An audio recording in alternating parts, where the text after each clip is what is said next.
Welcome to part 4 of our mini-series on the how of giving effective criticism. We are looking at Moshe's rebuke to the Jewish people in the beginning of the book of Devarim to glean lessons of how we can approach giving effective, constructive criticism that will be well received. Moshe Rabbeinu, when he rebukes the Jewish people for the various sins that they committed in the desert, does not actually identify those sins explicitly. Rather, he alludes to them with fictitious names that hint to the sin that the Jewish people committed at different places and different stages.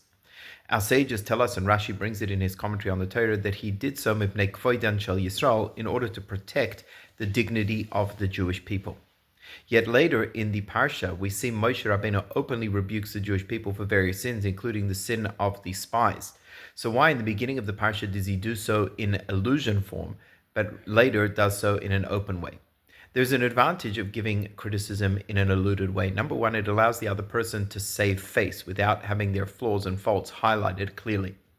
It gives them the opportunity to self-critique and to be able to go off and understand what they need to do without taking on any labels. Moshe Rabbeinu, when he first rebukes the Jewish people, he does so in a remez form because he wishes to protect their dignity and show them that he is sensitive and empathetic to them when delivering that criticism. Once the Jewish people had seen how Moshe Rabbeinu was careful to preserve their dignity, they were then receptive that Moshe could then rebuke them in an open way, and they would take that with love and with positivity as well. Another explanation is brought by the Ram in his explanation of the words of Rashi. In the beginning of the Parsha, Moshe Rabbeinu rebukes his people for an entire series of incidents, and later he rebukes them for one sin at a time. When a person gives criticism for one thing at a time, so it's easier for the person to digest, and it does not necessarily need to be disguised in hints.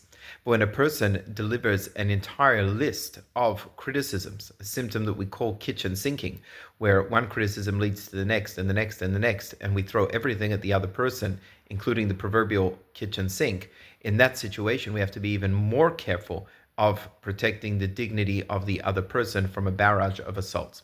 So these are a couple of lessons that we can learn from Moshe Rabbeinu. Number one, the ability to disguise our criticism in a way that makes it easier for the person to hear. And number two, we're not necessarily like Moshe Rabbeinu, and so therefore when giving constructive criticism, stick with one thing at a time. It makes it easier to hear and maybe makes it easier for that to be implemented.